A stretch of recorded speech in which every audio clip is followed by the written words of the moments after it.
In the arid wilderness of Moab, under the relentless sun and the looming presence of the mountains, a quiet revolution was brewing. Among the tribes of Israel, camped in their thousands, whispers of change and justice stirred the air. This was a time when laws were ancient and traditions immovable, but 5 sisters were about to challenge the very foundation of their society. The daughters of Zelophehad, Mahlah, Noah, Hoglah, Milcah, and Tirzah, stood at the threshold of an unprecedented journey. Their story began in the shadow of loss, their hearts heavy with the recent passing of their father. Zelophehad, a man of integrity and honor, had died without a son to carry on his name or inherit his land. In a culture where lineage and inheritance were paramount, this was a grave predicament. The 5 sisters gathered in their tent, the fabric flapping gently in the desert breeze. Mahlah, the eldest, spoke first, her voice steady but laced with the weight of their plight. "Our father was a righteous man," she began, her dark eyes reflecting the determination that burned within her. "He did not rebel against the Lord like those who perished in the wilderness. Yet, because he has no sons, his name will be forgotten and his land given to others." Noah, with her sharp intellect, added, "Why should our father's name disappear from his clan? Because he had no sons. Are we not his children too?" The sisters nodded in agreement, each of them feeling the injustice deeply. They knew what they had to do was not just for themselves, but for every woman who would come after them.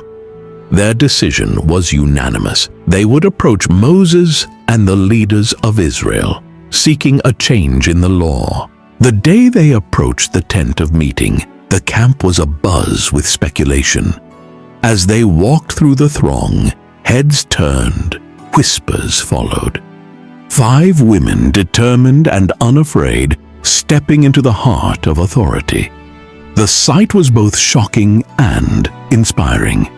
Before them stood Moses, the revered leader of Israel, flanked by Eleazar the priest and the chiefs of the community. The silence that fell was palpable as the sisters made their case. Mahlah, with unwavering resolve, spoke on behalf of her sisters. "Our father died in the wilderness," she began, her voice clear and strong. "He was not among Korah's followers who banded together against the Lord, but he died for his own sin and left no sons. Why should our father's name be taken away from his clan because he had no sons? Give us property among our father's relatives."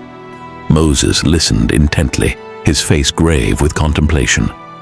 The assembled leaders exchanged glances, the weight of the moment sinking in.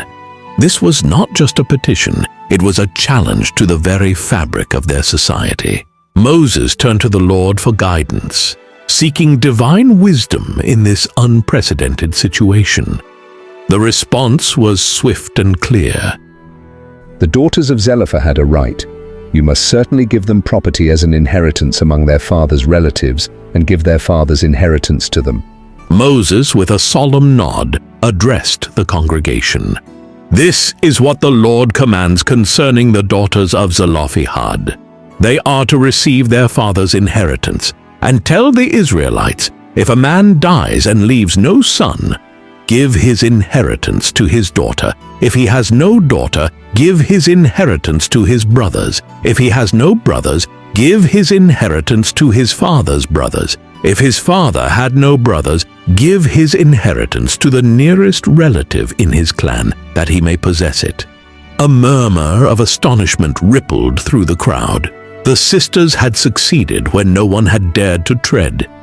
Their courage and conviction had moved the hand of God and altered the course of history.